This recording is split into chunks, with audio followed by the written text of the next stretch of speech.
संतोषी। जय माता रानी प्रिय भक्तगणों, स्वागत है आप सभी का आपके अपने चैनल ज्ञान अर्थ में। आज की इस कथा में आप श्रवण करेंगे श्रावण के मास में पावन पवित्र महीने के अवसर पर आप श्रवण करेंगे माँ संतोषी की व्रत कथा, शुक्रवार की व्रत कथा, जिसके श्रवण मात्र से साधक की सभी दुख दरिद्रता दूर हो जाती है। माँ संतोषी की कृपा से ऐसे साधक को मिलता है अखंड सौभाग्य, तेजस्वी पुत्र और धन ऐश्वर्य का वरदान।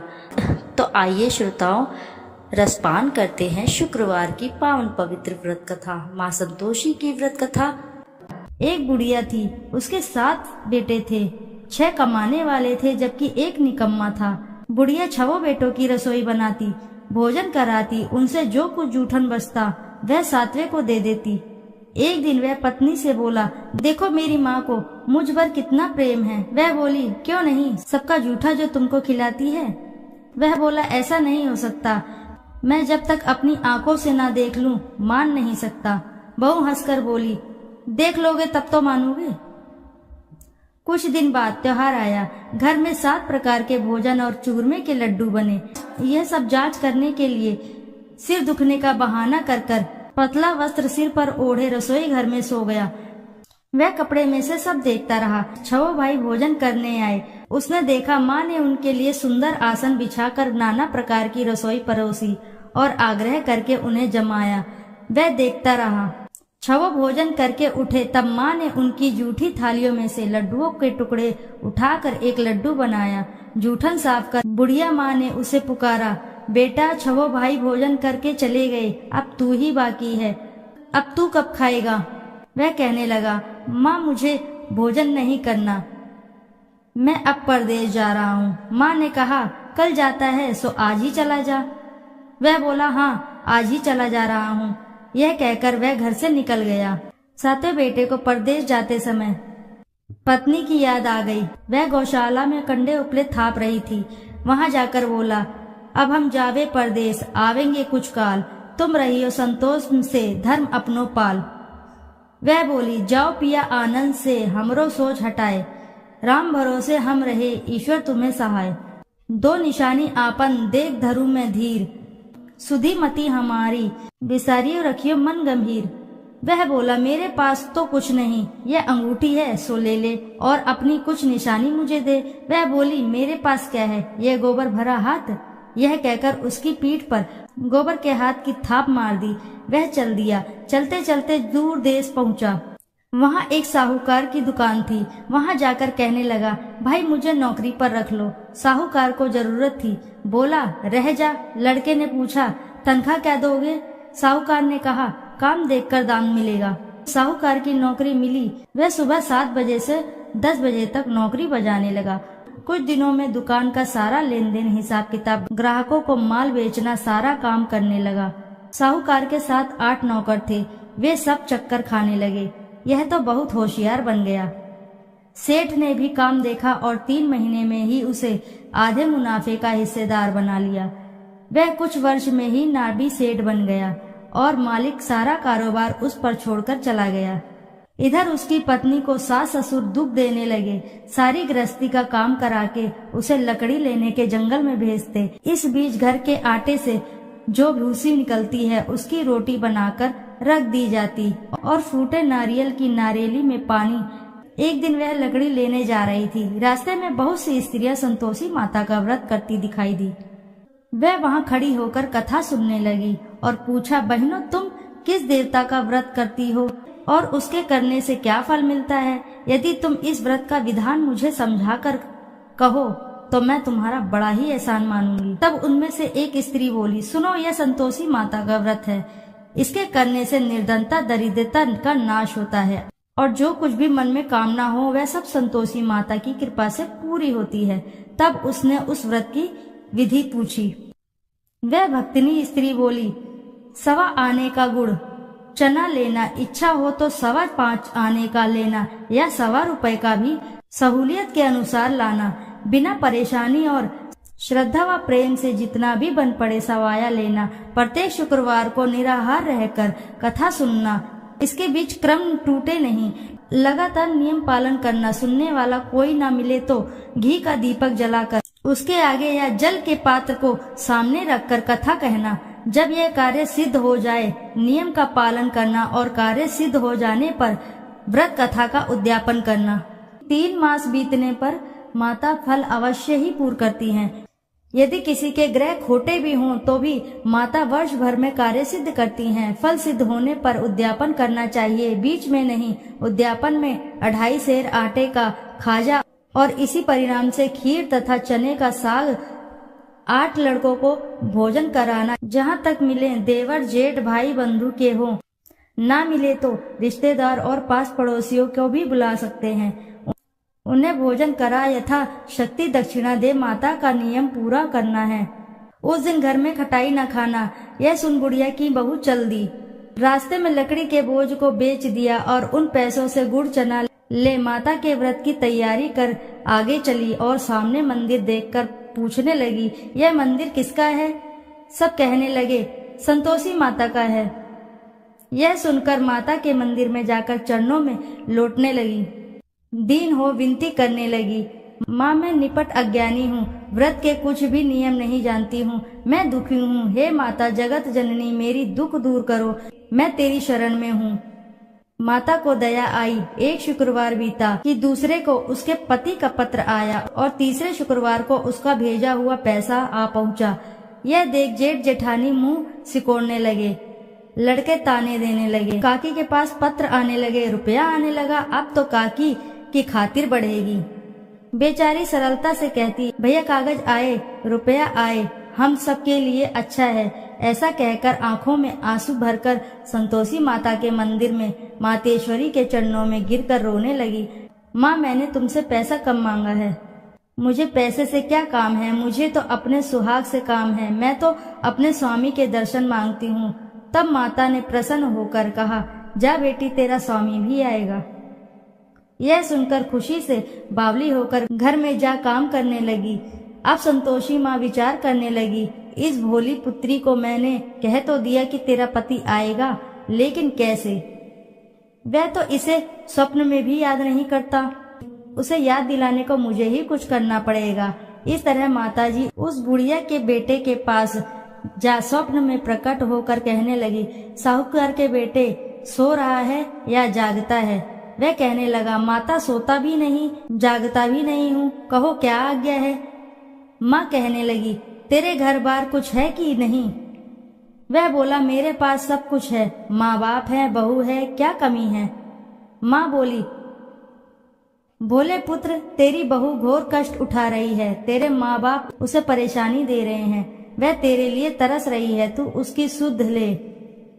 वह बोला, हाँ माताजी यह तो मालूम है, परंतु जाऊं तो जाऊं कैसे? परदेश की बात है, लेन देन का कोई हिसाब नहीं, कोई जाने का रास्ता नहीं आता, कैसे चला जाऊं? माँ कहने लगी, मेरी बात मान, सवेरे नहा धोकर संतोषी माता का नाम ले, घी का दीपक जलाकर दंडवत कर दुकान पर जा बैठ। देखते ही देखते सारा लेन देन चुक जाएगा, जमा का माल भी बिक जाएगा, सांझ होते होते धन का भारी ठेल लग जाएगा। अब बूढ़े की बात मानकर वह नहा धोकर संतोषी माता को दंडवत घी का दीपक जला दुकान पर जा बैठा। थोड़ी देर में देने वाले रुपया लाने लगे, लेने वाले हिसाब लेने लगे, खरीदार नगद दाम दे सौदा करने लगे। शाम तक धन का भारी ठेल लग गया। मन में माता का नाम ले, चमत्कार देख प्रसन्न हो घर ले जाने के वास्ते गहना कपड़ा सामान खरीदने लगा। यहाँ काम से निपट तुरंत घर को रवाना हुआ। उधर उसकी पत्नी जंगल में लकड़ी लेने जाती, लौटते वक्त माता जी के मंदिर में विश्राम करती।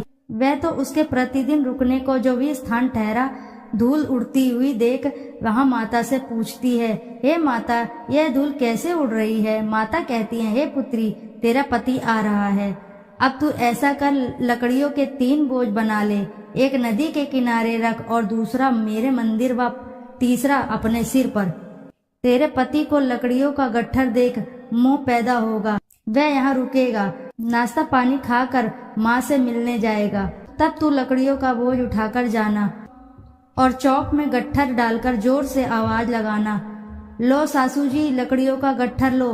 भूसी की रोटी दो, नारियल के खोपड़े में पानी दो, आज मेहमान कौन आया है। माता जी से बहुत अच्छा कहकर वह प्रसन्न मन से लकड़ियों के 3 गट्ठर बनाई, एक नदी के किनारे पर और एक माता जी के मंदिर पर रखा। इतने में मुसाफिर आ पहुंचा। सूखी लकड़ी देखकर उसकी इच्छा उत्पन्न हुई कि हम यहीं पर विश्राम करें और भोजन बनाकर खा पीकर गांव जाएं। इसी तरह रुक कर भोजन बना विश्राम करके गांव को गया। सबसे प्रेम से मिला। उसी समय सिर पर लकड़ी का गट्ठर लिए वह उतावली सी आती है। लकड़ियों का भारी बोझ आंगन में डालकर जोर से 3 आवाज देती है, लो सासू जी, लकड़ियों का गट्ठर लो, भूसी की रोटी दो, आज मेहमान कौन आया है। यह सुनकर उसकी सास बाहर आकर अपने दिए हुए कष्टों को भुलाने हेतु कहती है, बहू ऐसा क्यों कहती हो, तेरा मालिक ही तो आया है, आ बैठ, मीठा भात खा, भोजन कर, कपड़े गहने पहन। उसकी आवाज सुनकर उसका पति बाहर आता है। अंगूठी देखकर व्याकुल हो जाता है। माँ से पूछता है, माँ यह कौन है। माँ बोली, बेटा यह तेरी बहू है, जब से तू गया है तब से सारे गांव में भटकती फिरती है, घर का कामकाज कुछ करती ही नहीं, 4 पहर आकर खा जाती है। वह बोला, ठीक है माँ, मैंने इसे भी देखा और तुम्हें भी, अब दूसरे घर की ताली दो, उसमें रहूंगा। माँ बोली, ठीक है, जैसी तेरी मर्जी। तब वह दूसरे मकान की 3री मंजिल का कमरा खोलकर सारा सामान जमाया। एक दिन में राजा के महल में जैसा ठाट बाट बन गया। अब क्या था, बहू सुख भोगने लगी। इतने में शुक्रवार आया। उसने पति से कहा, मुझे संतोषी माता के व्रत का उद्यापन करना है। पति बोला, खुशी से कर लो। यह वह उद्यापन की तैयारी करने लगी। जिठानी के लड़कों को भोजन के लिए कहने गई। उन्होंने मंजूर किया, परंतु पीछे से जिठानी ने अपने बच्चों को सिखाया, देखो भोजन के समय खटाई मांगना, जिससे उसका उद्यापन पूरा ना हो। लड़के खाने आए। खीर खाना पेट भर खाया, परंतु बाद में खाते ही कहने लगे, हमें खटाई दो, खीर खाना हमको नहीं भाता, देखकर आरुचि होती है। वह कहने लगी, भाई खटाई किसी को नहीं दी जाएगी, यह तो संतोषी माता का प्रसाद है। लड़के उठ खड़े हुए, बोले, पैसे लाओ। बोली बहू कुछ जानती नहीं थी, उन्हें पैसे दे दिए। लड़के उसी समय हट करके इमली खटाई ले खाने लगे। यह देखकर बहू पर माता जी ने कोप किया। राजा के दूत उसके पति को पकड़कर ले गए। जेठ जेठानी मनमाने वचन कहने लगे, लूट लूट कर धन इकट्ठा कर लाया है, अब सब मालूम पड़ जाएगा, जब जेल की मार खाएगा। बहू से यह सहन नहीं हुए। माता संतोषी से मांगी माफी। रोती हुई माता जी के मंदिर गई। कहने लगी, हे माँ, तुमने क्या किया। हंसाकर अब भक्तों को रुलाने लगी। माता बोली, बेटी तूने उद्यापन करके मेरा व्रत भंग किया। वह कहने लगी, माता मैंने कुछ अपराध किया है, मैंने तो भूल से लड़कों को पैसे दे दिए थे, मुझे क्षमा करो, मैं फिर तुम्हारा उद्यापन करूंगी। माँ बोली, अब भूल मत करना। वह कहती है, अब भूल नहीं होगी, अब बतलाओ वे कैसे आएंगे। माँ बोली, जा पुत्री, तेरा पति तुझे रास्ते में आता मिलेगा। वह निकली, राह में पति आता मिला। वह पूछी, कहाँ गए थे। वह कहने लगा, इतना धन जो कमाया है उसका टैक्स राजा ने मांगा था, वह भरने गया था। वह प्रसन्न हो बोली, भला हुआ, अब घर चलो। कुछ दिन बाद फिर शुक्रवार आया। फिर किया व्रत का उद्यापन। वह बोली, मुझे फिर से माता का उद्यापन करना है। पति ने कहा, करो। बहू फिर से जेठ के लड़के को भोजन को कहने गई। जेठानी ने 1-2 बातें सुनाई और सब लड़कों को सिखाने लगी, तुम सब लोग पहले ही खटाई मांगना। लड़के भोजन से पहले कहने लगे, हम खीर नहीं खानी, हमारा जी बिगड़ता है, कुछ खटाई खाने को दो। वह बोली, खटाई किसी को नहीं मिलेगी, आना हो तो आओ। वह ब्राह्मण के लड़के को लाकर भोजन कराने लगी। यथाशक्ति दक्षिणा की जगह 1-1 फल उन्हें दिया। संतोषी माता प्रसन्न हुई। माता की कृपा होते ही 9वें मास में उसके चंद्रमा के समान सुंदर पुत्र प्राप्त हुआ। पुत्र को पाकर प्रतिदिन माता जी के मंदिर को जाने लगी। माँ ने सोचा, यह रोज आती है, आज क्यों न इसके घर चलूं। यह विचार कर माता ने भयानक रूप बनाया। गुड़ चने से सना मुख, ऊपर सूंड के समान होठ, उस पर मक्खियां भिन्न भिन्न कर रही थी। देहली पर पैर रखते ही उसकी सास चिल्लाई, देखो रे, कोई चुड़ैल डाकिन आ रही है, लड़को इसे भगाओ। नहीं तो किसी को खा जाएगी। लड़के भगाने लगे, चिल्लाकर खिड़की बंद करने लगे। बहू रोशनदान में से देख रही थी। प्रसन्नता से पगली बन चिल्लाने लगी, आज मेरी माताजी मेरे घर आई हैं। वह बच्चे को दूध पीने से हटाती है। इतने में सास का क्रोध फटा। वह बोली, क्या उतावली हुई है, बच्चे को पटक दिया। इतने में माँ के प्रताप से लड़के ही लड़के नजर आने लगे। वह बोली, माँ मैं जिसका व्रत करती हूँ यह संतोषी माता हैं। सबने माताजी के चरण पकड़ लिए और विनती करने लगे, हे माता, हम मूर्ख अज्ञानी हैं, तुम्हारे व्रत का विधि विधान हम नहीं जानते। व्रत भंग कर हमने बड़ा अपराध किया है। जग माता आप हमारा अपराध क्षमा करो। इस प्रकार माता प्रसन्न हुई। बहू को प्रसन्न होकर जैसा फल दिया वैसा माता सबको फल दे। जो पढ़े उनका मनोरथ पूर्ण हो, सभी की मनोकामनाएं पूर्ण हो, सभी के कार्य बनते चले जाएं। बोलो जय संतोषी माता की जय।